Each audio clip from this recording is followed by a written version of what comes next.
What's good, locos? This is Angel from the Monsters of the Morning on Real Radio 104.1, and you're listening to the voice of UCF, Marc Daniels, and the Beat of Sports on FM 96.9 The Game. You want real sports talk? You got it right here. Guy's soon to be named Best Orlando Sportscaster, Angel.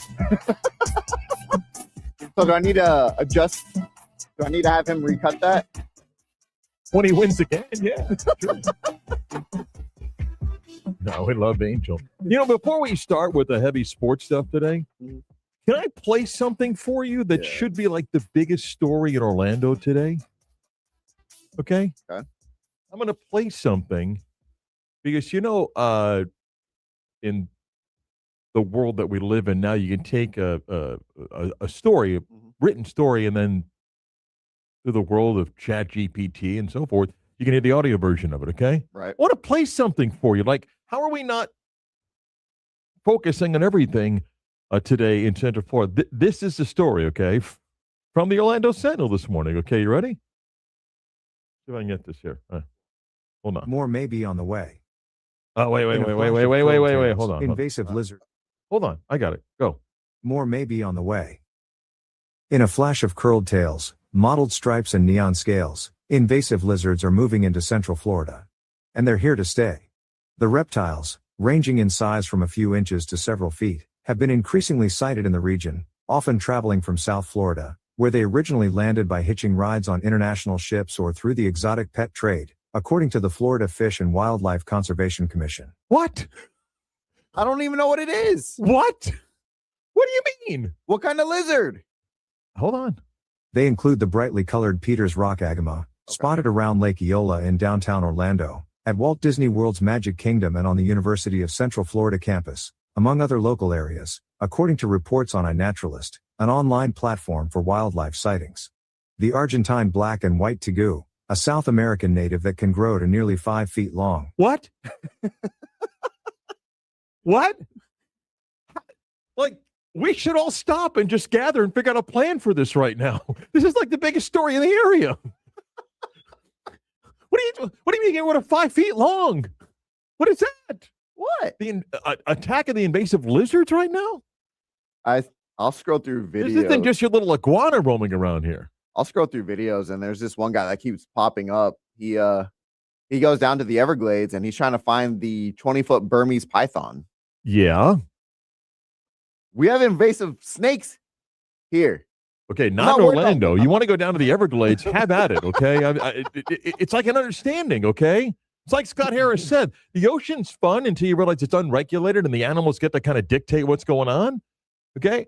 The Everglades, I think you know, they probably have an advantage down there. Here, 5-foot lizards? Nah. I don't know about you, man. Are you not a lizard fan? There's that episode of Seinfeld where George runs into the birds and he ends up stepping on, I have an understanding with the lizards, okay? I run, I walk, they scatter. I don't mess with them, they don't mess with me. It's a pretty good understanding, okay? But 5-foot lizards running around here? I didn't sign up for that. They're sneaking on cruise ships? What is like the dad go, go, go, go, go, go? And then they're on like a Royal Caribbean cruise? How does that happen? Yeah. I mean, I guess you're not as concerned as I am. No. Or through exotic pet trade? What is that? Hey, I'll give you 2 invasive lizards for a 3rd-round pick? What is that? And salary cap consideration? What the hell's going on? Yeah. I guess you're not as worried as me. I mean, are they destructive? Oh, that's how it starts, okay? That's how it starts, okay? Yeah. You know, Jurassic Park was supposed to be a nice little theme park till it got out of hand. Yeah. Wasn't so funny now, was it? By the way, did you see who passed away? Yeah, from Jurassic Park. Yeah. Sam Neill? Sam Neill. Who wasn't that old. I think it said he was 78. 78? Yeah.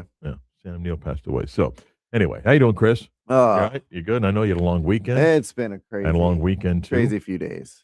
Man, I'll tell you what, though, driving back from South Florida, went down there. And by the way, what a great time we had Friday. I want to thank Bobby and the staff at Boegan's. Great time. And I want to thank our listeners. We had a really nice crowd turnout. talking with Bobby, he's like, well, should we open the place? I'm like, I don't know who's going to come out at like 10. We had a great turnout. Yeah, it was fantastic. Really, really great. So I thank everybody that came out. And then I know some people came out Saturday. You went back out for the grand opening. Yep, stopped in there, saw Scart from the Supervillains performing a little bit. Yeah, we had a great I went time. So I want to thank the listeners because, some of you got up early and came out and hung around. You were eating lunch, and by the time I left everything. So we had a really good time. It was great. One of the listeners brought me a dad joke book. Yep. Fantastic. But it was really great. Thanks to the people that came up, said hi, and like I said, entertained themselves for weekends. It was really fun. I had a good time out there. But driving back, a good draft. Good draft, Chris. A good draft. Well, not beer, like a car draft. 4 of us for a good 90 minutes to 2 hours. Nice. Hovering at a certain speed that I won't say.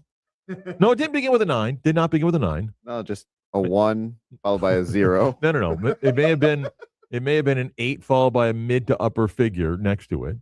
But solid. Love that. And I was third because you're in that spot. Out of how many? 4. Okay. Yeah.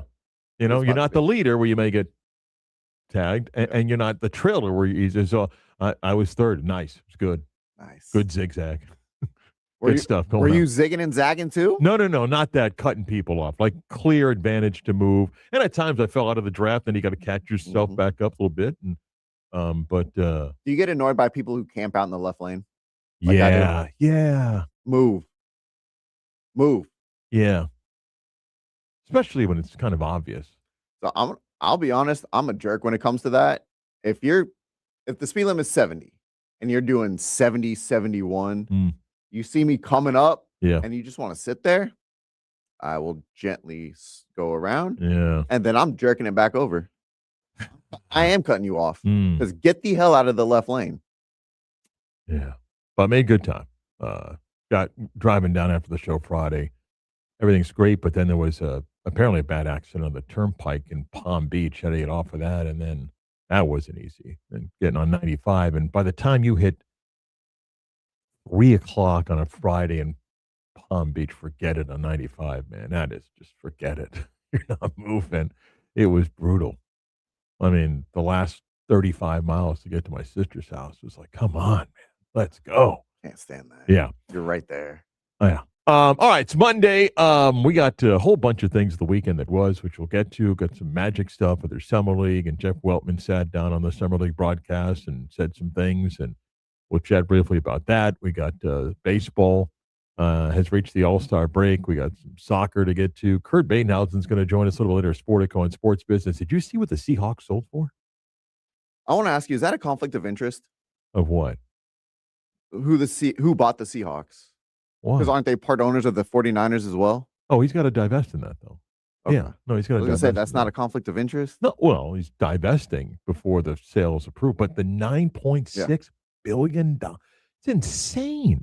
It's unbelievable what teams are going for. So Kurt's going to join us a little bit later to chat about that and some other sports business stuff. First, here's everybody's favorite segment. It's almost like an unwritten rule that when you become a father, you become king of the bad dad jokes. What is Forrest Gump's password? 1 Forrest 1. Are you ready to laugh? We know at least one person is. Here's CB's dad joke of the day. Oh, that's so great. All right. It's Monday. By the way, that was a nice compliment. Somebody coming and bringing you material. Absolutely. And by the way, this joke is coming from that. Wow. Okay. Yeah. Mark, are you ready? Yeah. What happens when a camera gets angry? I don't know, Chris. What happens when a camera gets angry? It snaps. Like snap a picture.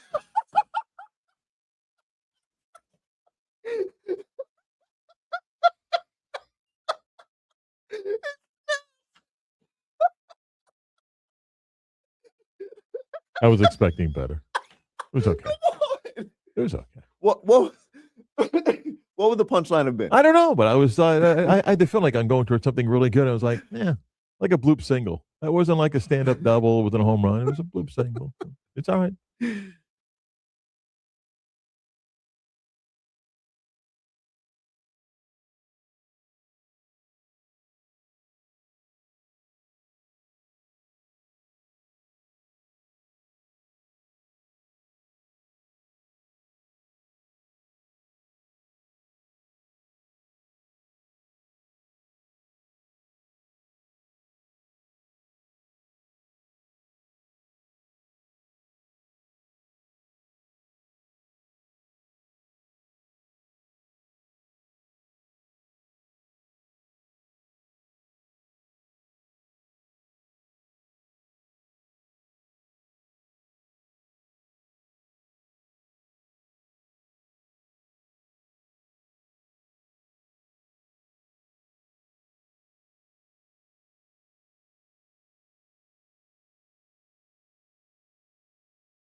He's the voice you trust for the teams you love.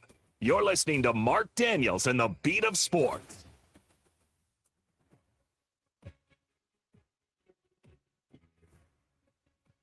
Want to get to a couple of things for the Magic. You continue in Summer League. They beat Portland in Summer League action yesterday. If you're locked in on wins and losses, but Lester Quinones, so I saw play for Memphis against UCF years ago, went for 30 in the game. Chase Richardson didn't play. Isaiah Nelson got hurt 4 minutes into the game. We'll get back to that in just a second. Chris, I know you were busy and didn't watch and probably didn't intend to watch, but on Friday we do our What We'll Be Talking About Monday, and I said that Conor McGregor was going to lose. I didn't think it would go the way that it went. He did lose, but he tapped out. Not tap out because of a hold, but tapped out because of an injury.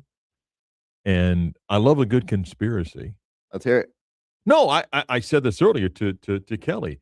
I think Conor McGregor was hurt leading up to the fight. And for him and for Dana White, they needed to protect the story. So he gets his $30 million. Dana makes all the money off of the card that they had, which was a good card, certainly entertaining if you're a UFC fan, but they couldn't let the news get out that he was injured to fight. I don't know when he got hurt. And if you love the good conspiracy, there are a ton of videos of him in training, walking from one place to another. And then when he came out before the fight, where now that you know what happened, you're kind of wondering, was he ever healthy? And then did he do the kick because that was the out? Meaning, okay, if I do the kick and I land, then and then some are saying, well, if he was that hurt, he wouldn't have done the kick. And I want to play the clip, if I got it here. This is Dana White after the fight, because Dana's got to do the press conference, okay? And here's Dana White's response afterwards. And look, it's a favorable UFC media group that ask these questions. Ariel Helwani's not there anymore to ask these questions. It might be challenging, but here's Dana White. Dana, can you, I think we're all trying to process everything. I guess, can we get your immediate thoughts? It felt like, honestly, one of the best fight cards of all time. And then we get to this weird main event ending. So I guess your immediate thoughts as you sit there right now. Yeah, listen, everybody who knows anything about the fight business, and it's been a big topic of discussion leading up to this fight. 5 years off in this sport is rough. And like you said, great card, unbelievable. I mean, the Paddy Pimblett thing right before, you just feel it all in the air. Here we go. I mean, I was expecting at least a one-round war, or, who knew what Conor was capable of as far as cardio or whatever else after a 5-year layoff. And there you go. I mean, yeah, there you go. By the way, is Dana White like Jerry Jones in the sense of you don't see any other like leaders in the sports world really, other than maybe Roger Goodell, really doing press conferences as often as he does? No one's like White. But it's the structure is completely different. I mean, Dana White is UFC, and therefore the press conference is, it's a standard thing. He knows the noise that's out there. He's going to push back on it, and he doesn't really have to do anything else. Like I said to Kelly in the bridge, if you follow it and you believe it to be a sign, the betting market swung a couple of hours before the fight. I mean, people were betting on McGregor, and then the money was to bet him to lose. And the swing was massive. I mean, word had gotten out that he's not healthy. And then you end up with what you had, and it's like, oh, okay. But buyer beware. I mean, after 5 years, even if he wasn't hurt, come on. He wasn't going to win, but it's a $30 million payday for Conor. It was a huge payday for Dana White, and there you go. Another classic set you up, and you're like, Isn't that kind of just like a big middle finger to the fans? Until you get tired of it. It's like you talk about, for the NFL, you want to keep selling to streamers until your fan base then says enough is enough. And it's not just UFC and Conor McGregor. We do this in boxing a lot, and to some degree in team sports, where we just hang on to the past and have a belief. I mean, for every Tom Brady there's 10 other players that don't get the type of exit. And yet we just think, well, like Aaron Rodgers, we've done that. Well, he's got magic. No, the game's not there. It's not there. But if you're thinking he's going to fling it for 5,000 yards this year and 35 touchdowns, he's not. He's not. To, I guess, maybe defend Rodgers and Brady and guys who are playing the NFL probably past what they should be, they're still at least playing it every year. They're not taking a 5-year hiatus. Oh, no. I mean, you're right about that. And that's why it's the ultimate buyer beware. Even without the injury. I don't know anybody would have thought, well, he's going to rekindle the memories. Again, even the 4 years before the 5-year, he wasn't a good fighter. He hasn't been that thing, So, anyway, 10 o'clock hour, WY, Gemerlando, WJR, HD2, Cocoa Beach. I want to pivot briefly for some stuff on the Magic. And again, I said it last week. I say it again. If you watch the Summer League and you're into the Summer League, there's nothing wrong with that. Every year I watch too much Summer League basketball, partly because it's on, it's easy. Like last night, I mean, we're down to 4 World Cup matches left, the third place game. We're down to 4 World Cup matches left. Baseball was done in the afternoon. It was no Sunday night game because the All-Star break. Actually did watch a little bit of the WNBA game because I kept seeing Caitlin Clark get punched, shoved, pushed, and all that stuff, even though her team won. And Summer League's on, and I was watching a little bit of the Magic. And I always say this, it's fine to enjoy, just put it in perspective. The Summer League is designed for top picks to showcase their brand, to give you a glimpse of what's going to be. But for the most part, you're watching better than 90% of players that will not play in an NBA game, or if they do, very limited. So don't overreact to anything. Like people are like, man, I think Lester Quinones should have got the 2-way deal. Relax. Okay? I mean, just relax. The same thing with Jace Richardson, who didn't play because the Magic has seen enough. I don't know where his new minutes are coming from. And he's going to be on the team for the upcoming season. But yesterday, the buzz was a couple things. Okay? One was NBA reporter for Yahoo, Kelly Iko, spoke to Paolo. Paolo, by the way, is coaching a 15-under basketball team at an AAU event in Las Vegas. And in the interview, which of course caught people's attention, it was about, last year, what lies ahead, and then with Sean Sweeney. The question is, because they didn't put audio up, Kelly didn't put audio up, how have some early conversations with Sweeney been? Two thinkers of the game getting together, and I'm reading, okay, from the piece. Quote, they've been great. Me and him have really hit it off so far. He came out to Seattle last week, worked out with me for a couple of days, and obviously we've been working out here in Vegas with the rest of the coaching staff. I'm really excited about what he can do for me and the team. Like you said, he's a great mind on both sides of the ball, extremely detail-oriented. He's an intense guy, too, and I feel like that's what I need. That's what the team needs, so it's really exciting. And, of course, I'll be like, like, see? Is he dissing Jamal Mosley? Is he telling you that he welcomes accountability and discipline and all sorts of stuff?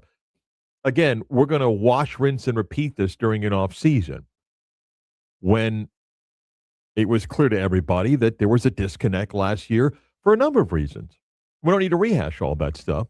So what is new is shiny. It's different. It's fun. It's a recommitment. It's all that stuff. And you can go read the piece. He goes on to say about some of his goals for the upcoming season, about what he wants to average. And by the way, I'll give Kelly credit in the story at Yahoo. He writes about, from an analytics standpoint, how bad a good chunk of the season was for Paolo. I mean, you can go find those numbers,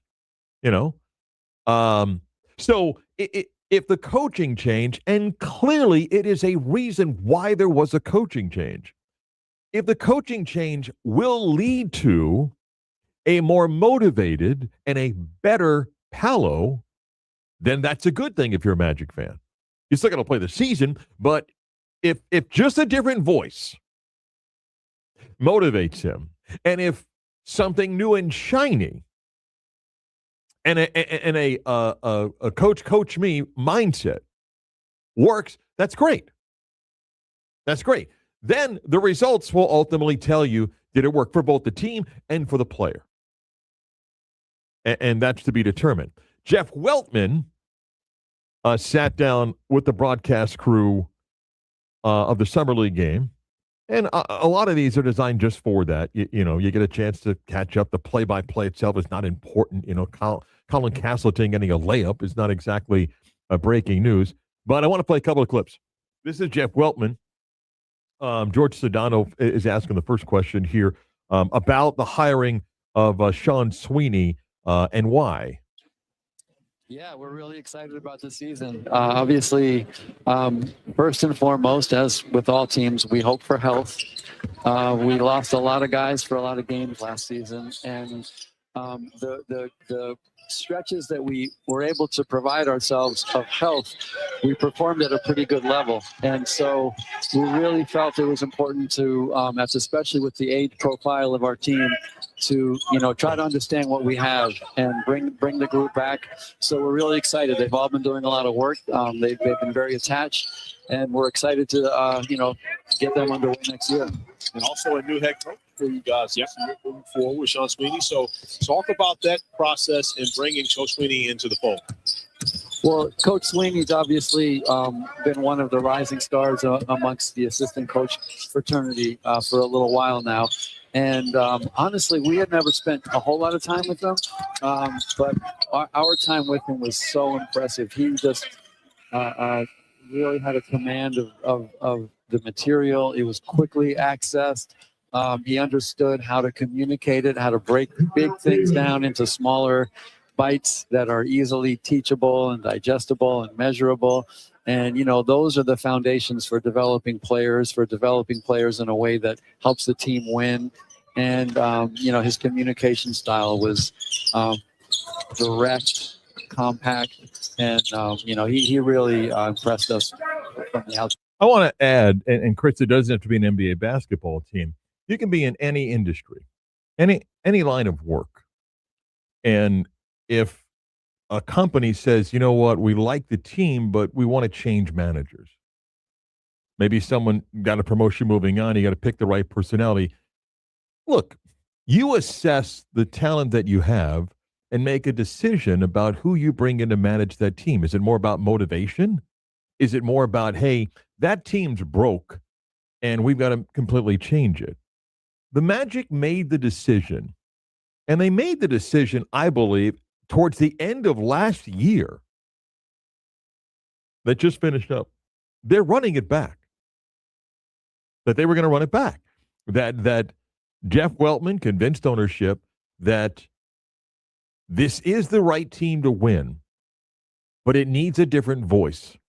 And now maybe this group of players, this young core that we still believe it has the pedigree to become a championship contending team, needs a different voice to be more disciplined. Yes, to get some things to another level for these guys. But they made that decision. And again, whether it's an NBA team or any industry, it happens all the time. And by now, because there's not going to be other significant moves for this team for the rest of the summer.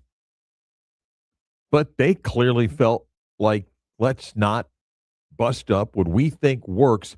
Let's get a different voice in that's a different personality that now can be more that disciplinarian, accountability, all the great coaching seminar cliches to make the basketball team better. Gambling on health for a franchise that has had a problem with that. I want to get to one more clip that that Jeff Weltman in the interview was asked about Sean Sweeney's track record of working with younger players, and was that a role in why they hired him? The young superstar and Paolo in the fold.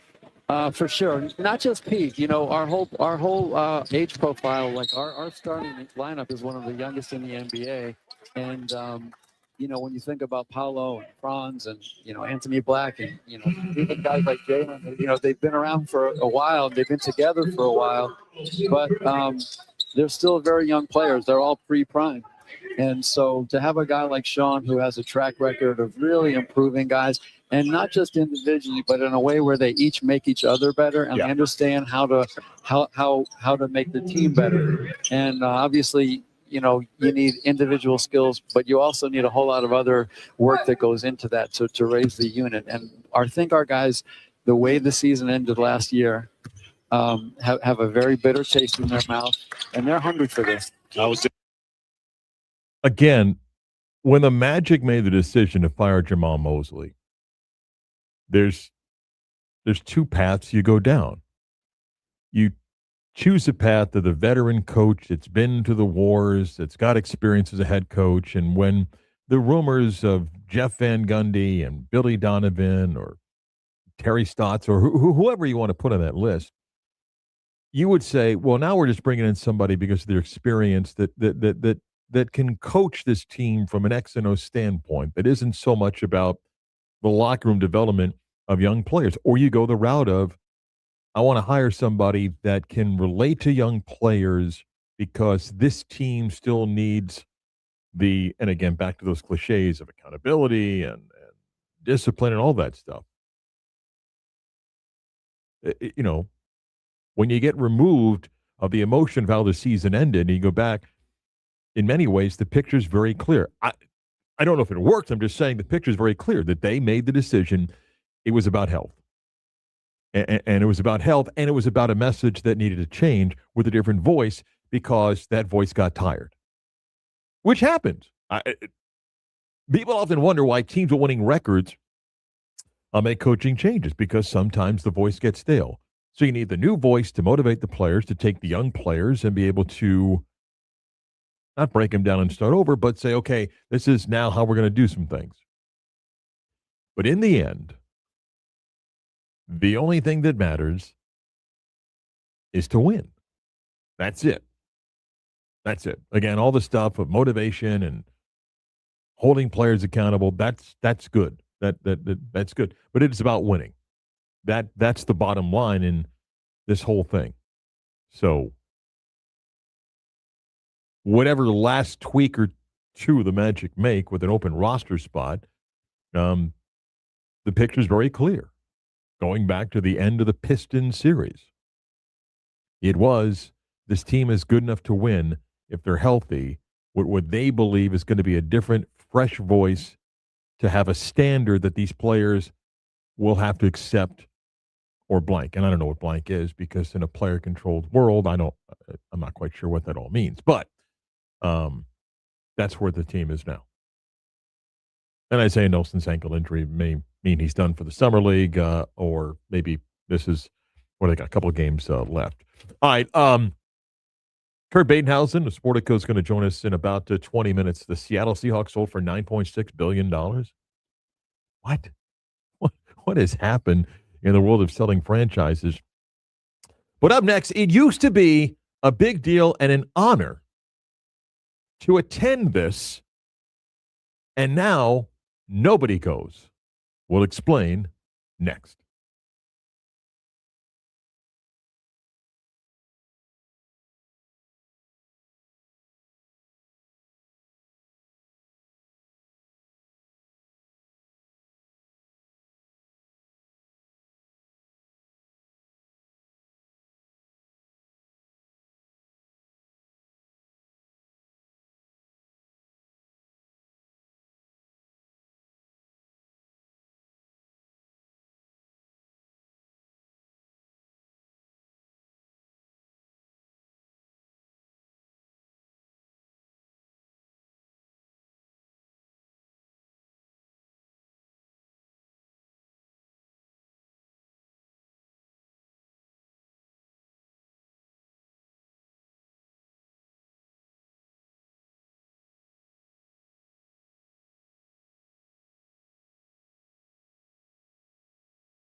can now listen to the show on FM 96.9, AM 740. On the iHeart app, anywhere in the world, a free iHeart app you can download and make it a preset button 96 on the game, and you can listen to us. You can watch the video stream live on our YouTube page, 96 on the game, Orlando, the logo and the live button. Catch Mark looking like a ghost. Access that video feed also through Twitter at 96.9 game. I did wear white again today. You love wearing white. Or I don't think sometimes when I get up. And got a big power lunch that I'm going to today, too. Oh. Yeah. The Home Run Derby is tonight on Netflix. Yeah. The pregame for the Home Run Derby is at 7, and the Home Run Derby is at 8. By the way, do you know this is like a throwback? They've changed the rules again. Yeah. So now we're not doing the timed stuff of guys trying to swing as often as they can. Makes sense. You get... Was it 20 balls in the opening round? So, I mean, we're back to kind of, let's just make this as simple as possible. Hitters get 20 swings in the first round, 15 for the second, 15 for the third. There are no time rounds. And now, if you homer on your last swing, you have to keep going until you don't homer. Yes. So that's the closest thing you get to like a bonus round. But the stuff of just trying to throw as many pitches as possible, they did away with that. It made no sense. And part of why Major League Baseball wanted to get rid of that part of it is not just because guys were swinging too much, whether it hurt their swing second half of the season, is they want to make it a 2-hour television event. So there'll be the same interviews and all sorts of things like that. But their goal was to make it somewhat simplistic. Tiebreakers are a length of home run. And obviously with Harper and Schwarber in Philadelphia, they get the most attention. They wanted, Netflix did, and Major League Baseball went out of the way to push for the international player as well. Because for Netflix, they view this as an international event. So I'm going to have to remind myself, otherwise I won't, to watch tonight. I'm not a massive home run derby guy because I think what they made it into was just, it went on forever. And it was just impossible to stick around. But if I remember, I'll watch tonight. And I mean, I don't care who wins, but they've simplified it. I believe simple is better. They want it to be a 2-hour package to be done by 10 o'clock. I am all about simplicity. Yeah. Yeah. Why make things complicated? Yeah, and it's a home run derby. So to go, oh, we're going to go back. Oh, you can't. Who cares? It's a home run derby, right? Whatever. And also part of it was they wanted the player and fans to marvel at the moonshot home runs. Mm-hmm. When the clock was on, I was like, okay, tell me later how far it was. If someone hits one, it looks like it's going 460. They want the crowd to get ooh and ah and the player to enjoy. Yep. So you have that. I want to point something else out. Mm-hmm. Not home run derby related. Chris, you know the story a couple of weeks ago, Major League Baseball announced that they'd like to reduce the draft, which is now at 20 rounds. There once was a time that Major League Baseball kept drafting until people stopped drafting. Did you know that? Oh, yeah. You get guys in the 40s and 50s in rounds. Sounds like a history lesson. Go look what round Mike Piazza was drafted. Just say Mike Piazza, what round was he drafted? We have 20 now, and Major League Baseball is proposing a 12-round draft. Good Lord. What round was he drafted, the Lord? No, what round? 62nd round. Correct, because you kept picking until... 1,390th. Right. You just kept picking until someone was done. So is it safe to say he's the greatest 1,390th player drafted of all time? But, you know, there's been blowback on the Major League plan. People are like, one, it would eliminate the high school player. You'd have to go to college for at least 2 years. Now it's 3. So you can go to college for 2 years and be draft eligible. It likely will increase the quality of college baseball. And for some, it'll kind of replace the money you would have made, but it won't for others because Major League Baseball is not funneling tens, if not hundreds of millions of dollars to colleges to pay for players, whether you call it NIL or not. But the people that are screaming about reducing the draft, can I just point something out? Yes. And again, I've given you the numbers. The percentage of players that play minor league baseball that get to the majors is less than 9%. And those that stick around for a career of longer than 2 years is less than 4%. The majority of players taken in the MLB draft are designed to fill minor league rosters that will never play Major League Baseball. And Major League Baseball wants to reduce the draft, which then people go, oh, you're going to get rid of minor league baseball. You're going to make it that each team at the moment has 4 minor league teams. Some used to have as many as 6. Okay? But you know what else is different?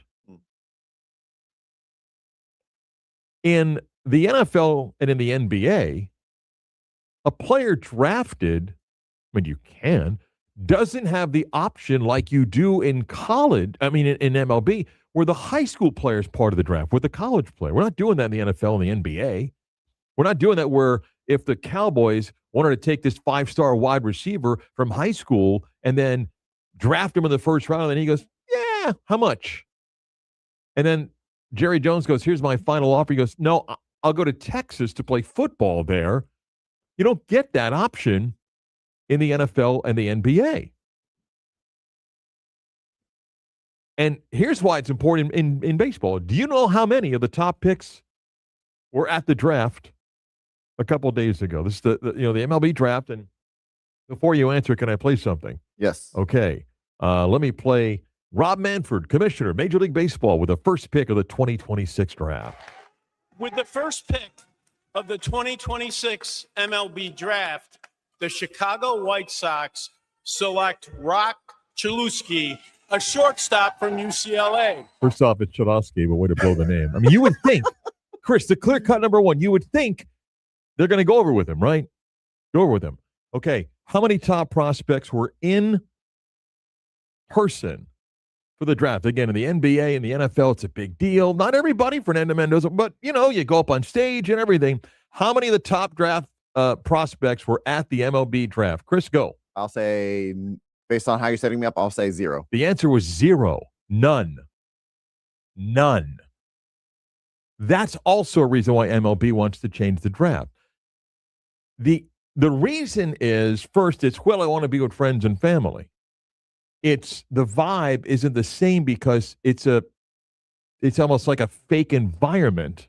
Because unlike the NFL that can do its draft in front of 200,000 people, and there seems to be fans of every team, the biggest reason is for the player that has leverage, either A, the high school player that says, well, how much? Well, never mind, I go to college. Or the third-year college player that says, how much? Or I'll go back to college. The draft in MLB is completely different because there's leverage involved. And now in the NBA and the NFL, Chris, you know this, where you're drafted, you know what the contract is. Mm-hmm. You already know what it is. So in Major League Baseball, when they do a draft, there's some players that get drafted based on signability. So you get someone that may have been, hey, that's the 65th prospect, but they're taken 12th. Why? Because they're going to sign. They've let it be known. Most agents that have a client with leverage, either to go to college instead of being on an MLB, in an MLB organization, but not making as much, or to go back to college for a 4th year. They don't want to give that leverage up. And the thought was, hey, if you go to the draft and you go up on stage and you're holding a St. Louis Cardinals cap, you're giving the impression like, I'm going to sign. So that's what. And I watched a little bit of this. This was terrible. Imagine if in the NFL and the NBA, nobody was there. No one went up on stage. That's terrible. Mm-hmm. It's embarrassing. So that's part of it. Let me give you another reason. Major League Baseball wants to cut the draft to 12 rounds. People go, that's insane. I just randomly went to the 13th round, which would not exist if MLB gets its way. In the 13th round of the MLB draft, and I just picked a player, and yes, I picked a player because I've seen the guy pitch, so BYU's got a pitcher named Garrison Sumner. Okay? Yeah. Garrison Sumner was picked in the 13th round of the MLB draft by the Baltimore Orioles, the 380th pick of the draft. Right? Mm-hmm. 380th pick of the draft. Let me give you his stats. Okay? Mm-hmm. Last year at BYU, He was 3-3 with an 8.32 ERA. Okay? This year, he was 4-3 with a 6.78 ERA. Improvement. He was 7-6 with a 7.52 ERA the last 2 years. Now he's a strikeout guy, averaging 1 strikeout inning. 7-6, 7.52 ERA. Really? We need 20 rounds? He was in the 13th round. Okay? And yeah, you get a Mike Piazza, right? But come on. But let me ask you, is it beneficial for baseball to have 4 different levels of minor league baseball? I don't believe so, but that's a debate for another day when we have more time. Part of what Major League Baseball wants is to get closer to the NFL and the NBA, where guys stay in college, become college baseball stars, and don't have to take 3 years in minor league baseball. We've seen a few of that. We've seen a few of that. And that's what they like to do. But the argument, you can't do this, it's going to kill, the whole concept of high school players and unfair. I'm actually on MLB side here. A 12-round draft is more than enough. Again, the majority of players that got drafted the last 2 days will never see the major leagues. Never see the major leagues. They're there to fill out rosters because they have to fill out rosters, and that's what they do. Again, it's a 13th round guy that had an ERA of 7.5 the last 2 years.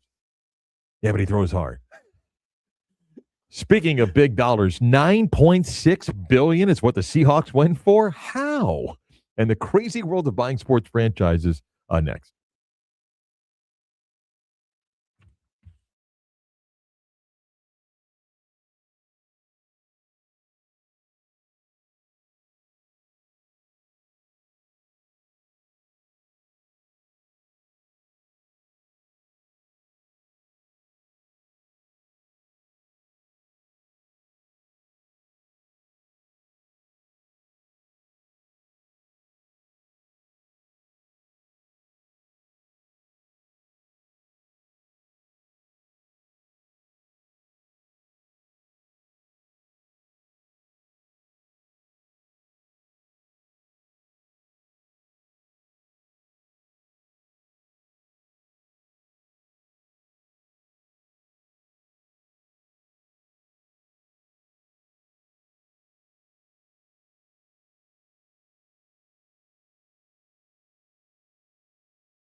If you follow any level when it comes to sports business, iconic franchises that have been sold in recent years, and the Lakers was the eye-popping one in 2025 that went for $10 billion. The Celtics, and we're not that far removed of that, was, I think, 6.1. When Daniel Snyder got out of Washington, the Commanders sold for $6 billion. Something is worth whatever someone else is willing to pay. Kurt Badenhausen's been covering sports business for many, many years, and I always enjoy when we catch up and talk about the world of sports business. His work is at Sportico, and it's good to bring him back. Kurt, welcome back. Good morning. Happy summer. How are you? Morning, Mark. I'm doing well. Lots happening in the world of sports business right now. It is. Look, you win a Super Bowl, and I guess it can't hurt but only increase in value. Paul Allen passes away. The family takes over the franchise. I think people assume that at some point it'd be sold. But when you saw the number at $9.6 billion for the Seattle Seahawks, your response and thought was what?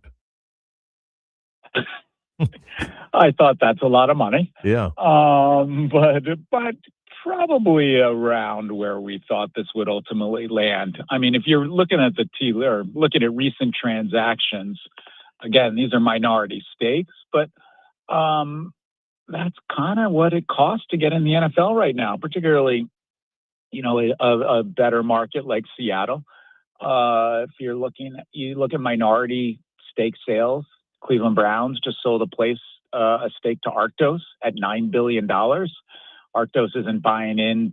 Arctos is a private equity firm. They're not buying in to get better tickets in Cleveland. They're buying in strictly for what they think the financial return is going to be over the next 10 years. So the get-in price for the NFL has gone through the roof because people look at the annual TV check that every single team gets, whether you're the Cincinnati Bengals or the Dallas Cowboys. You're getting the same, more than $450 million last year. That's more than enough that covers the cap. You're guaranteed to make a big operating profit. The NFL business is just absolutely bulletproof.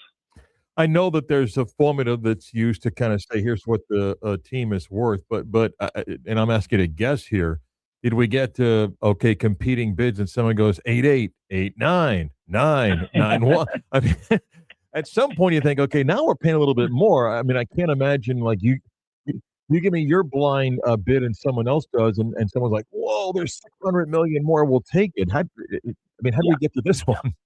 Yeah, no, that's a great point. But you said it before. These are worth what somebody's willing to pay. We've been at Sportico, and before that at Forbes, have been valuing sports teams, and before that at Financial World I've been valuing sports teams for 30 years. It's hard to do, and inevitably the teams always sell for more than the public valuation at Sportico or Forbes.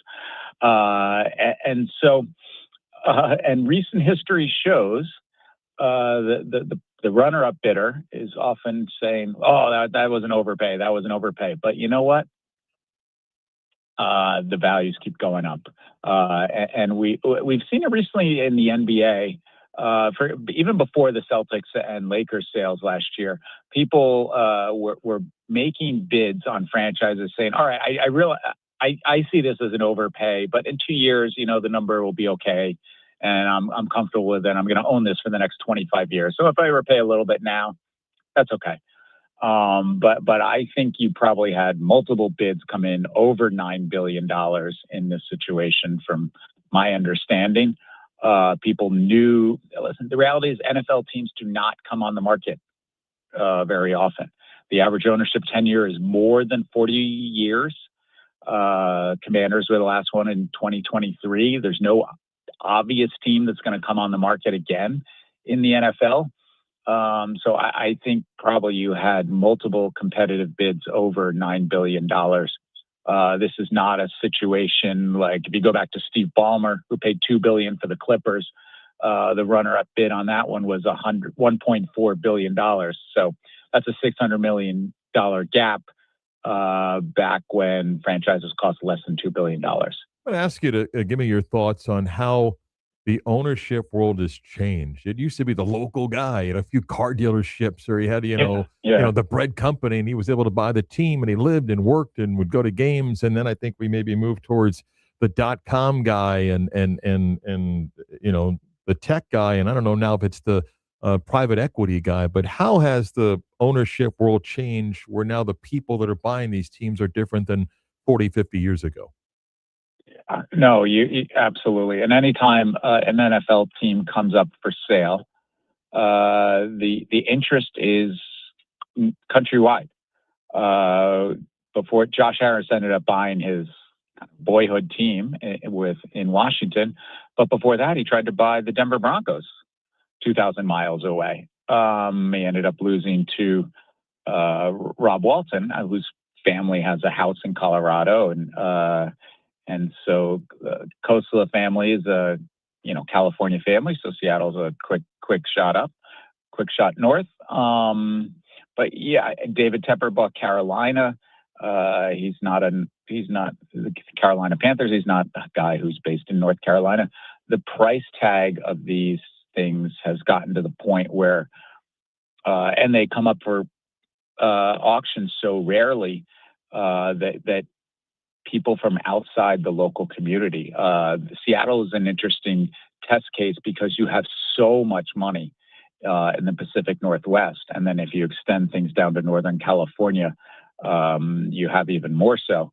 But if you look, in this case, the interest stretched across the Atlantic Ocean, with the Mittal families based in London being the basically runner-up bidder here. So it has changed quite a bit, and you're also seeing the evolution where it isn't necessarily, forever the NFL was one rich guy came in and wrote the check. You saw that with the Walton family in in Denver. Before that, it was David Tepper in Carolina. The sale before that was the Pagulas in Buffalo. These are people, the Haslams in Cleveland. They just wrote the check, bought, 80, 90% or 100% of the team. Josh Harris showed a new way to buy these franchises where he put down basically 30%, raised the rest of the money. And I think you're going to see something similar with the Kosela family here, going out and raising a lot of the money. You can borrow $1.5 billion. Most people will go out and take advantage of that to put towards the purchase of a team. But I think you also see LPs come in just because the price tag has gotten so high. You have private equity now able to be part of these ownership groups. So the evolution is certainly been going on in terms of what these ownership groups look like. I want to pivot to two other things before I let you go. The World Cup has been an incredible success, and they couldn't ask for better brands of the semifinal. We wish the Americans were there, but they're not. But these are four powerful brands. I'm just curious, as this World Cup will conclude from a sports business standpoint, I would imagine a huge success in this country. I don't know if 2038 is realistic, but maybe it is. But what comes out of this sports business for this country and for this world of soccer from this World Cup? Yeah, I think no different than 1994. You've created new soccer fans in this country. Erling Haaland is arguably the biggest winner. Look at what's happened to his social media accounts and seems to have the world at his feet right now in terms of what he could potentially do with brands and marketers. But on the league-wide level, MLS is certainly hoping they can capitalize on this. We've seen a big run-up in franchise values in MLS over the last 7 or 8, arguably 10 years, looking towards World Cup this year. They're going to roll out a big marketing campaign to try to draw in those new soccer fans. But it's competition's tough. Every major soccer league is looking to the United States and sees the dollars that are available. So Premier League's making a big push in the United States. La Liga is making a big push, Serie A. And the most popular league in the United States is arguably Liga MX in Mexico.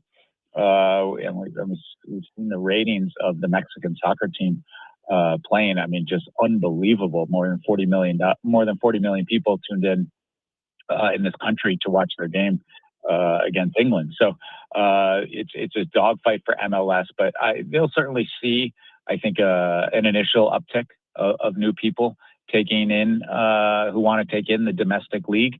And they're running a bunch of promotional campaigns, including one where people get their first game on MLS who have never been to a game to try it out. So MLS comes down to their TV contract, though. That's really what this league needs to lock up once their Apple deal is done.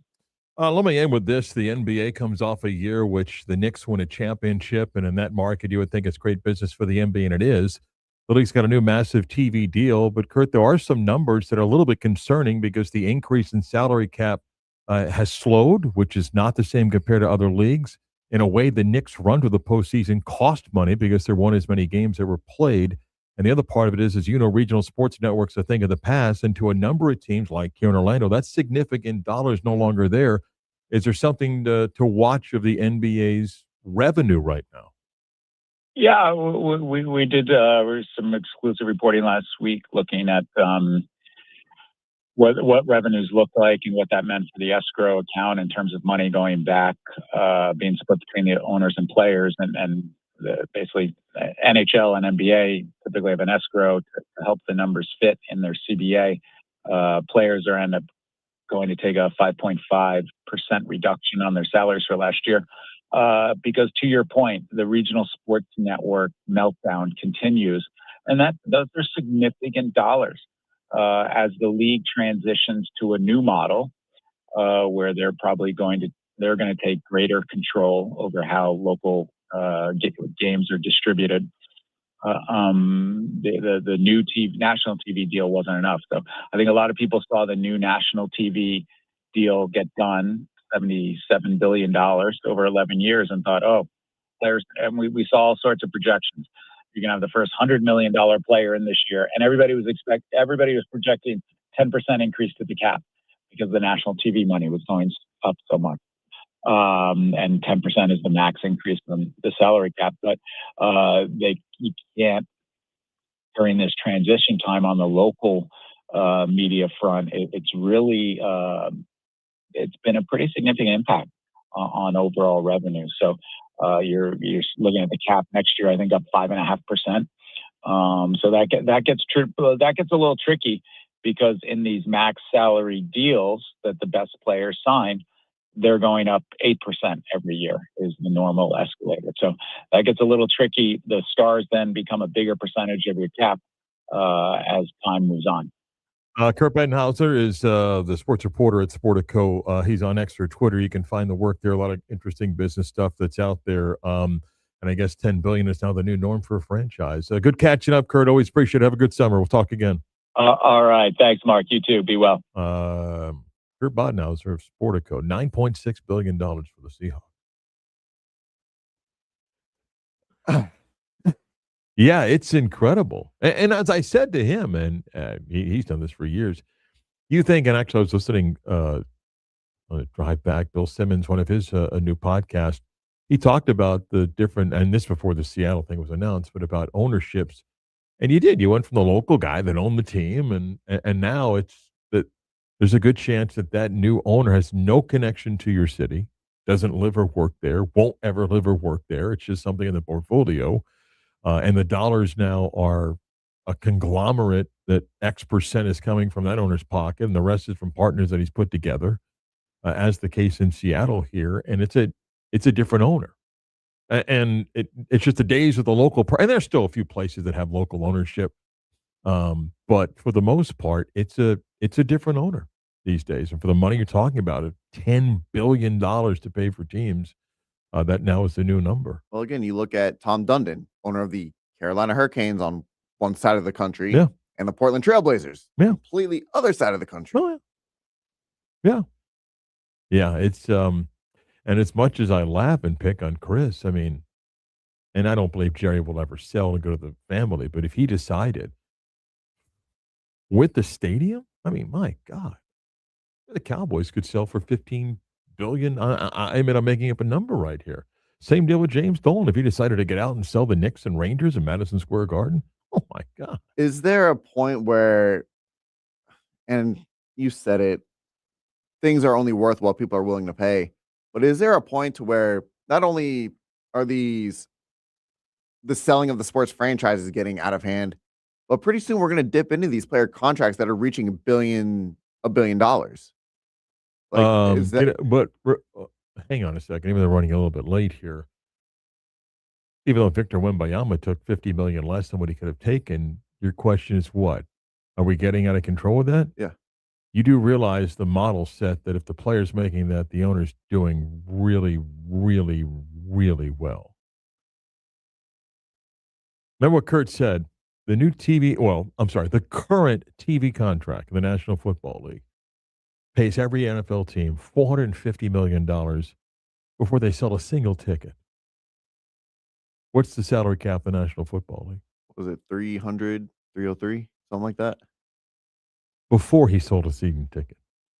So $450, I pay the entire payroll, and I'm still doing pretty good before I've sold the ticket. That's on the owner's side of things. Right, but I'm just saying, we tend to pick on the player for what they make, and you do realize that maybe not everybody, not in Tampa, not in Pittsburgh with the Pirates, but there's plenty of owners that have no problem paying that. I mean, the San Antonio Spurs may be grateful that Victor Wembanyama took less because it's going to help keep the team intact, But they only paid him that because they know that's no problem to pay him that. The ownership's still doing quite well. Like, you don't think the Magic franchise is cutting corners here to make a profit, do you? I mean, they'll tell you that. They'll tell you about second apron, which I get it. That's a different story, but no, the money's good. The money's fine. 11 o'clock hour coming up, but first, here's our World Cup update. We're down to 4 matches. That's it. That's all we got. 2 semifinals, the third-place game in the championship of the World Cup. And what a semifinal. Sure, you'd want the Americans to be there, but in the end, they get the 4 top teams in the world to play in the World Cup. Tomorrow's first semifinal matchup is Spain and France. The French remain the favorite of the 4 teams that are left. They'll go tomorrow. And then the second semifinal match will be Argentina and England in the, again, second semifinal. Those 2 teams will play for Sunday in the World Cup championship. So after 48 teams, we're down to 4. Speaking of size of the field, FIFA admits that they will take a look and study 64, which means you can bank on it, that is coming in 2030. A World Cup update brought to you by Twitter's Green Irish Pub and also sponsored by Jameson Irish Whiskey and Carlsberg Beer.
Let's really do the news. Yes. Now it is time to do the news. But now it's time for the news. 11 o'clock hour, WY, Timberlando, WHR, HD2, Cocoa Beach, Jason Beatty, Lando Sentinel with the news.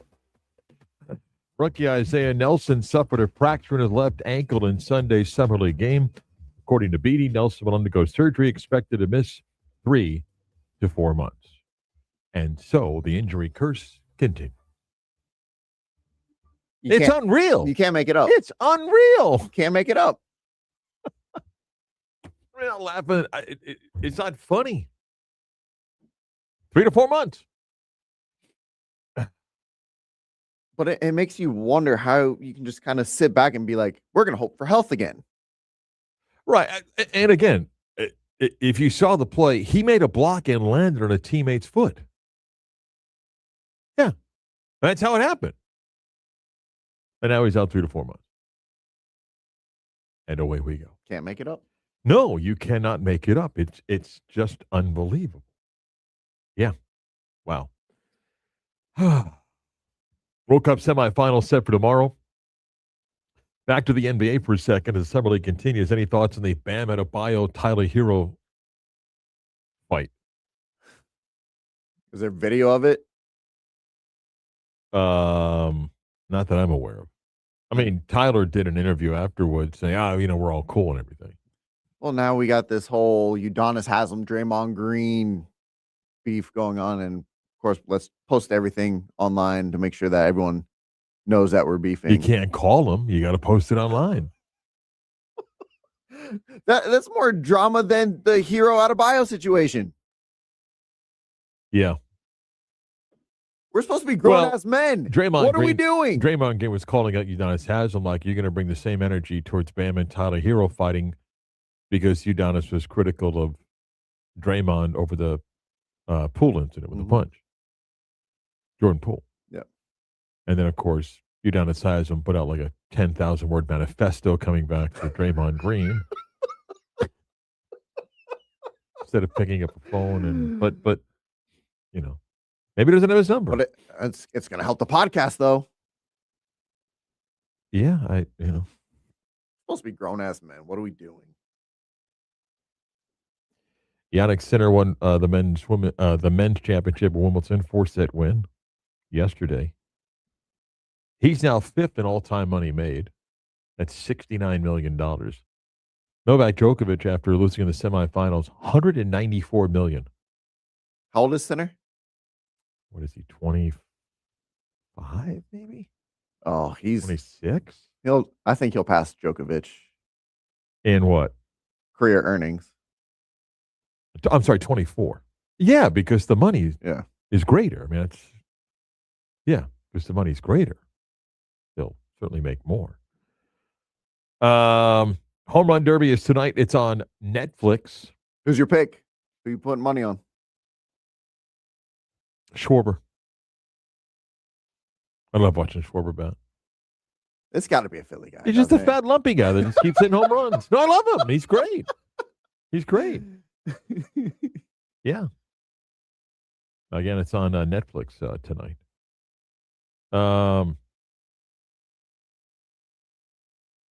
And mentioned last week when we were doing the show that Scotty Scheffler was going to miss the cut at the Scottish Open. Well, then Nelly Korda also missed the cut. It marks the first time since the women's golf rankings were introduced in 2006 that both the top-ranked men's and women's golfers missed the cut the same weekend. Fun little tidbit. Yeah, missed the cut the same weekend. The Nationals suffered their 26th and 27th blown save of the season. When they lost to the Yankees, got swept Yankees. The Mets blew a 2-0 lead against the Red Sox in the 9th inning to blow another one, which allows us to play our favorite clip. The Loser Mets playset, the only stadium where heartbreak is guaranteed. Crank the Luzomatic scoreboard. Open the bullpen door and watch the lead disappear. Trigger meltdown mode, press the heartbreak button, and make Moby the mascot sigh. He sounds just like the real thing. Open the bullpen door and watch the lead disappear. It's the best line. It's just so good. It's just so good. 69 seconds is how long Conor McGregor lasted in his fight against Max Holloway. Tore his ACL in the fight back in 2013 against Holloway. Apparently, he's torn his ACL again. The question is, was he hurt before the fight? And that's the conspiracy theory going on there. At least it wasn't on pay-per-view. He got $32 million. That's fine. At least people didn't have to pay. Yeah, got $32 million. Then that's what's happening. In about 20 minutes, I'm going to give Chris his football fix. But when we come back, how long do you care? We'll get to that next.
You can always listen to the show, FM 96.9 AM 740 on the iHeart app, which is free to download. Make it a preset button.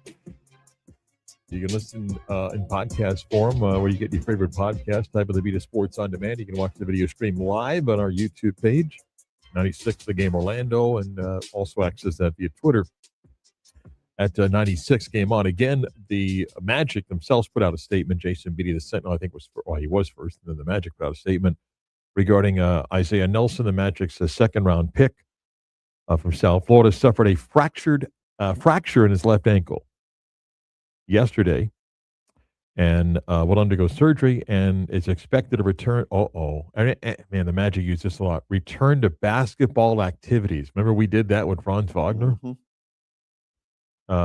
In 3 to 4 months. So that's the news there. Yeah.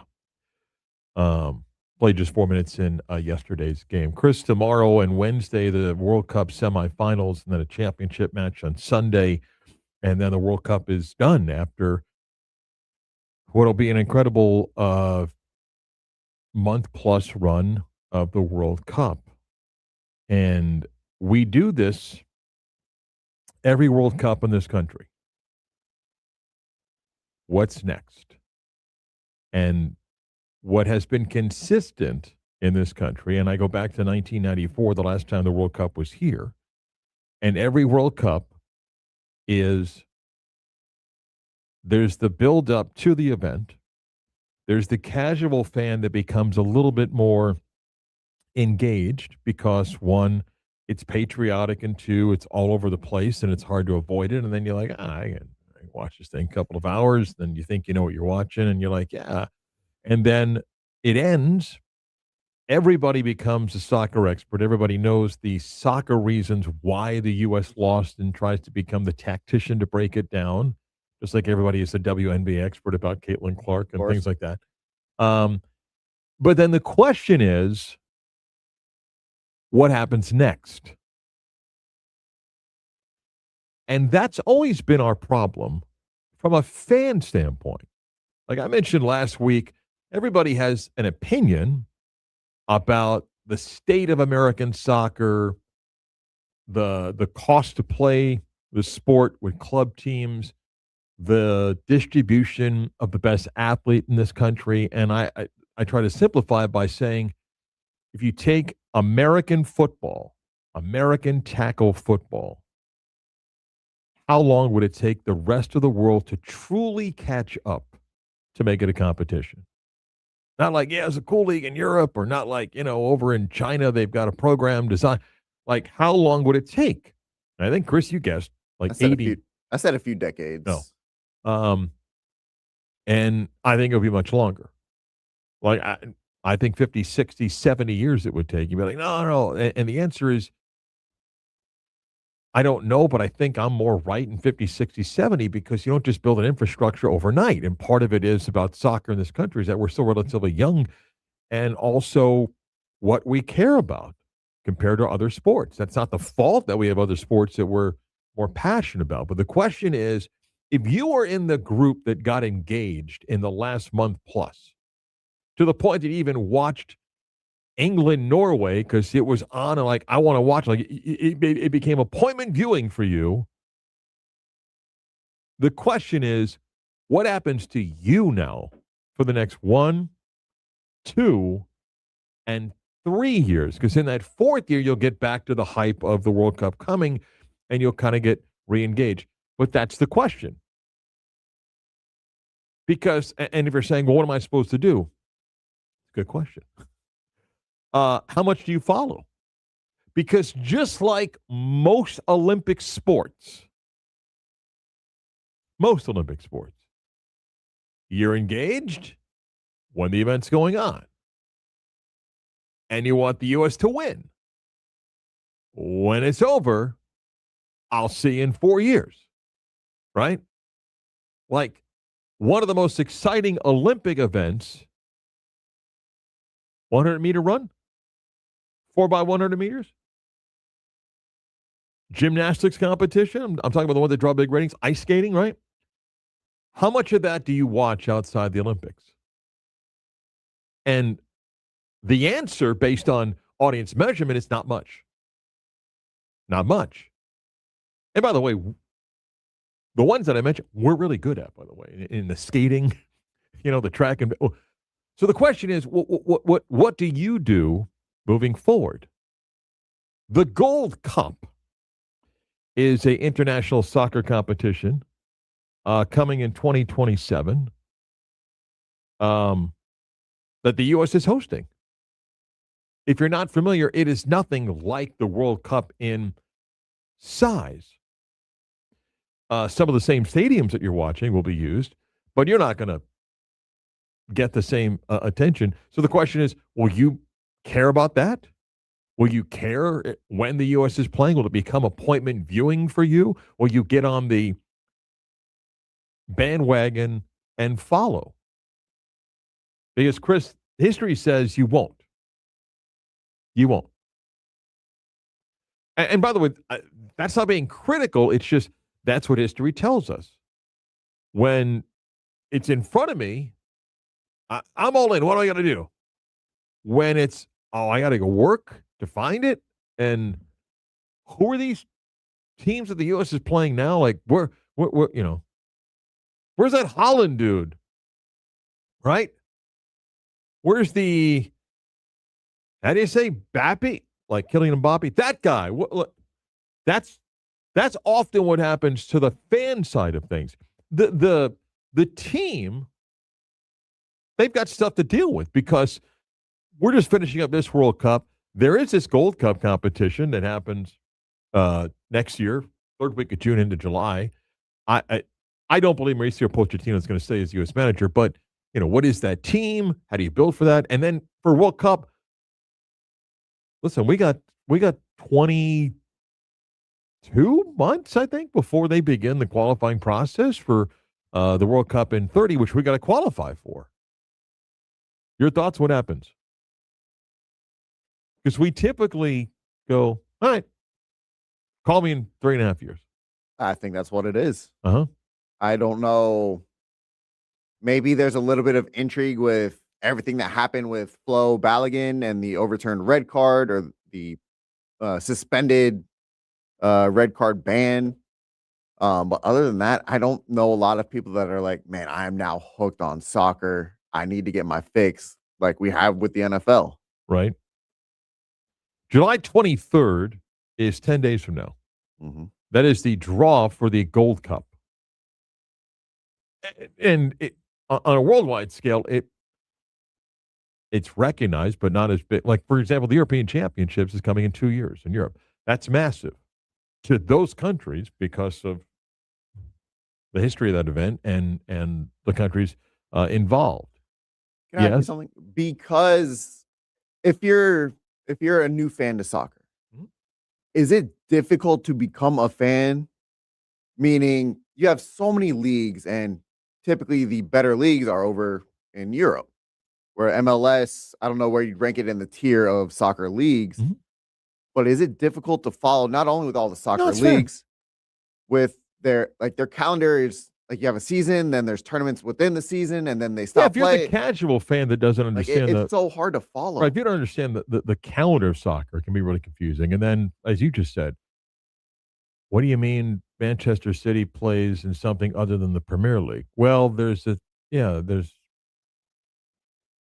competitions within the season. There is. And then try to explain a Champions League to them and yes, I get that. And I said this for years. Part of what I thought hindered the development of women's soccer was we would watch the U.S. women's national team dominate, and then they would be dispersed to their professional teams. You're like, well, wait a minute. That's not the same thing as when they all played in the same team. Yeah. The England team taking the field is going to be dispersed to leagues all across the world, just like the U.S. team is. So, yeah, I think that's a part of it. The assumption of a natural boost is fair within reason. For example, and when Kurt Rodnausen was on a Sportico, I asked him, he goes, well, MLS will get a bump. I think the MLS bump is minuscule. It's minuscule. because, again, the casual fan that watched some of the players that played here and I could point out the biggest play, they don't play in MLS. There's oh, wow, I had a fun time watching soccer. Oh, Orlando City's playing. Maybe I'll watch, maybe I'll go to a match. You get a little bit of that, but it's not a significant bump. Now, if you enjoyed what you watched and you learned about some of these players, who Harry Kane is, you'll have to learn where he plays. He does not play in the Premier League. He used to, but he doesn't play in the Premier League. Kylian Mbappe used to play for the biggest French team. Now he doesn't. But those leagues begin mid to third week of August. You can go find them. The coverage of international leagues here, you can find Premier League and La Liga. But it is hard to translate that fan to go, I'm going to engage more now in soccer. It's great if you do, but for the most part, the bump in hype doesn't really live up to what many predict happens. And then can I ask you something else? I think it was Landon Donovan, of course, was on a podcast. He said it cost someone like, what, 50 grand to kind of get really invested into soccer. Why? Well, we've talked about that briefly. It's just the structure of the youth system in this country is backwards compared to the rest of the world. A child born in London, by the time that child is able to crawl, there's a good chance his family has put his or her family has put that child in the clothing of their favorite soccer team, and the goal is I'm just pointing as a boy, young male. By the time that child is 5 or 6 and they're playing soccer, a skill set's been developed. By the time that child is 9 or 10, that child has likely been chosen to play for an academy. By the time that child is 12 or 13 and has signed a contract to be developed in this professional system where the contracts can be bought and sold. By the time that child is 15 or 16, it's already playing on a professional level. By the time that child is 18 or 19, it could be playing in a Premier League. It hasn't cost the family a dime. Now, family may choose to hire a coach and things like that. In this country, to advance through the youth soccer system to get to the elite level, you got to pay. Because I'm just thinking, like, you got to pay a lot. Doesn't mean that there aren't those that, can be scholarship, but it's the whole pay for play thing. And, but sports is expensive in this country. I mean, people talked about running a little late here, brought up, Erling Haaland of Norway became such a star, right? Do you know what Norway does? The government pays for all youth sports. It's free. They believe it was important to develop, not just for World Cup soccer, but they felt it was good for the country. They would encourage participation. It's all free. You can't do that in this country now because the combined dollars of youth sports is into the tens of billions. It's not billion, it's tens of billions. Now, I'm not saying that the system can't be better, but it's not just, and Chris, we've done stories on this. It's not just soccer, it's baseball. I mean, Mike O'Donnell told you the story on Friday's show. Got an eight-year-old son that hit an inside the park home run in a Little League game, and someone goes, "Hey, who's his batting coach?" And Mike's like, "What?" Because, yeah, the 8, 9, or 10-year-old by then plays on a travel ball team that is ranked regionally that gets them into select tournaments where their parents can pay a ton of dollars because they're ranked at X number at the ages of 8 and 9. Yeah, it's not a perfect system. And yet, I do support, because Alexei Lalas took a lot of heat for this or was it last week, the week before, when he said, I'm not going to criticize the economy and the ability of people to make money on youth sports. He's not wrong. Not every travel ball coach is an evil person. A lot are unqualified to be a coach, and a lot of it are in just to grab the money from, but there are a lot of people, well-intentioned, that do a good job. And I think it's unfair to say that every person that profits off of youth sports is a bad person. That's wrong. I don't think that's accurate. But it is challenging. Listen, one of the things that I always believe was false was the people that said the Tiger Woods dominating decade created millions of new golfers. You would have to show me proof of that. What it created was the out-of-shape 38-year-old that went to buy a driver that made up for his mistakes in his skill set that could still hit a ball 300 yards to play like Tiger Woods. It didn't open the country club doors to minorities to play golf because the doors were never open in the first place. You had to pay to get in. That didn't change. So you had product that was sold to the weekend hacker, it didn't create 10 more Tiger Woods that were able to get access to the country club because Tiger Woods won the Masters. The country club still had the guarded gate that you had to have membership to get in. That didn't change. Why is the 16-year-old in the Dominican Republic a better baseball player than the American 16-year-old? I don't know if it always is, but some would argue that one is hungry because of how they've grown up in that system versus in America where you're pampered and placed on travel ball teams and protected. I mean, it's a great debate that maybe coming out of this World Cup we talk about. Does it lead to significant change? I don't know. Does it also, to me, it just makes more sense. Like, you don't need to spend the most money to be the best. Just put in the work. Yeah, and I don't think hard work gets tossed aside. I do think, for example, I'd like to think that the majority of kids that play things like travel ball do work hard. The system is rigged, though, to give an advantage to those that do that. The kid that cannot afford to play club soccer, two things happen. One, somebody sees elite skill set and figures out a way to get that player on the team, either through scholarship or someone else pays for it. The other is the person never gets a chance. Does that mean that we're passing up 10 Messis? I don't know. So, good topic. I give Chris a football fix, the American football fix. We'll do that next.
Again, if you missed it, Isaiah Nelson news he's got a broken or fracture in his ankle. He's out 3 to 4 months. Surgery needed for the Magic second-round pick. If the injury curse has to continue, I guess. I said I'd give Chris a little football fix. I'm ready. You like it?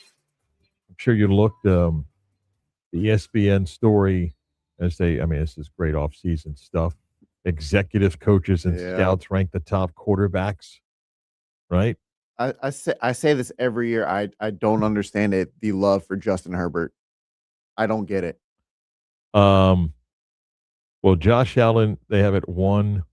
Patrick Mahomes at 2. Does Josh Allen deserve to be ranked above Patrick Matthew Mahomes? Stafford 3. Joe Burrow 4. Lamar Jackson 5. Dak Prescott 6. Justin Herbert is 7. Then Drake May 8. Jared Goff 9. And Caleb Williams 10. This is part. They'll do like a different position. So your first thought is? Don't understand the love for Justin Herbert. Mm-hmm. Don't know. I don't know how they're necessarily ranking these. Is it based off of play? Just the eye test? Well, it's the same thing about how you put 12 teams in a college football playoff and see them. It's the opinions of a group of people. So this is a combination. As much as I love Joe Burrow, dude can't stay healthy. Uh-huh. Again, Justin Herbert can't win a playoff game. Can I tell you what's the most interesting thing to me? And I get your whole thing about Justin Herbert. Drake May's 2 years into the NFL career. Mm-hmm. Now, he threw for 72% last year. Cupcake schedule. And is he one of the 8 best quarterbacks in the National Football League? I don't think so. I don't think Caleb Williams is a top 10 quarterback either. Yeah. But, again, these guys, I guess they get paid the big bucks to put these lists together. Oh, it's just fun off-season garbage is what it is. But you know who's, and I don't know if he's 11th, but Jalen Hurts. Not in the top 10. That's not surprising. Nor Sam Darnold, Jordan Love, Jaden Daniels. Yeah, I don't. Again, you can't put Jaden Daniels up there. He's played, a season and a quarter? Mm-hmm. Can't put him up there. Sam Darnold's surprising. He's a Super Bowl just won the Super Bowl. Right. Played pretty well last year. Yeah.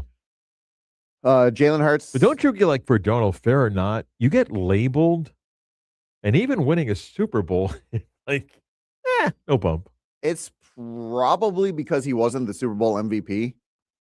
Because he didn't necessarily play the best ball. Yeah. I still. But you know what lists like this do to me also? And we've talked about it before, and we're going to talk about it every football season. We're going to talk about during the football season because we love doing this, particularly for quarterbacks. We rank and see where a guy is. And when you think about it, there's not that many that you're like, man, this is just elite. Okay? No, it's probably the top. We top. agree on Josh Allen. Yes. When healthy, I still think Mahomes. Yes. Okay? And if you just want to go further down their list here, it's Matthew Stafford. I'd agree with that. I don't think he's in the tier, though, of Allen and Mahomes. Right, because the age thing is 38. Mm-hmm. Okay? Then Joe Burrow at 29. Can't stay healthy. But the injury factor is there. Lamar Jackson has gotten better every year as a passer, but the lack of playoff success is the ding on him, right? I just told you Jalen Hurts wasn't in the top 10. He won a Super Bowl a couple of years ago. In all due respect to Dak Prescott, the numbers are there, but can you lead the team? Right. Lack of postseason success. So the point is, by the time we get to like 3, we're like, yeah, that's about it. Mm-hmm. Yeah. For a position we spend so much time. You're like, yeah. Now here come the warts. Yeah, you have the tier of Allen and Mahomes. I think they're a notch above the rest. Matthew Stafford would be in that tier had he been maybe even just 5 years younger. Yeah. And then everyone else is essentially interchangeable. Right. You can make the case for however you want to label these guys. But again, Caleb Williams, not a top 10 quarterback. Drake May, I don't think is up there. You can't put a guy like Jaden Daniels there because he's been hurt for almost a majority of his career, if not more than a majority of his career. You think Baker Mayfield's a better quarterback than Drake May? Of course he is right now. Of course he is. We're ranking this based on the sample size of Drake May, who took a team to the Super Bowl. One guy has been consistent for a few years now that I would say Baker Mayfield's body of work in Tampa is better than Drake May. Doesn't mean Drake May won't go on to be a great quarterback and win Super Bowls, but that's the absurdity of stuff like this. I would still agree that Baker Mayfield's better, but what about his body of work in Tampa makes him better than Drake May? I'm just saying I think he's been a better quarterback. I think he's really, because that collapsed last year. Oh no, I'm not say otherwise. Okay, but put that in your body to evaluate. And I don't even think he had 200 yards passing in a game the last. I didn't tell you that last year should be the only. I just said his time in Tampa, he's had a better run. Yes, it's maybe he's been in Tampa 3 years. Drake May's throwing the ball downfield numbers last year. I mean, come on, the 72%. I'm not telling you he's not a good quarterback. The 72% is a bit comical. Look at the average yards per attempt. Okay, it was keep it safe and clean against a very soft schedule. Doesn't mean he can't be a great quarterback, but we're doing this for a guy that's got 2 years in the league that had arguably one of the easiest roads schedule-wise to the Super Bowl in the last 12 years, was it? Trust me, I'm not arguing that. I've been big on that, and this year will be a tough test for New England. You got your head coach drama, tougher schedule. And you got to go to Miami. Back to put a wrap on the Monday show next.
Time for the latest news, gossip, trends, and off-the-wall stories. Trends. That's the craziest thing I've ever heard. Adam Schefter's new deal to ESPN is expected to be in the $10 to $12 million range. He made $9 million his last deal. He's got a new deal expected to be between $10 to $12 million. Dude doesn't sleep. Life is good. You're one of those Isn't that? information guys, Yeah. man. Life is good. And more people from the NBA Players Association are upset that Victor Wembanyama took less money. Left $50 million bucks on the table. I'm going to get to that on the mark, off the mark tomorrow. All right. Miss any of today's program? Go where you get your favorite podcast. Type in the Vita Sports on Demand to access the entire show. You can also rewatch the video stream of this show on our YouTube page, 96 on the Game Orlando. Click on the logo on the live button. You can watch that also when it's convenient for you. Tuesday edition of our show tomorrow. We'll talk to Matt Michelle for his weekly visit. Some other guests lined up and an on the mark, off the mark segment as well. Thank you, Chris. Thank you, Mark. Chris produced. I'm Marc Daniels. We'll see you tomorrow for the Vita Sports.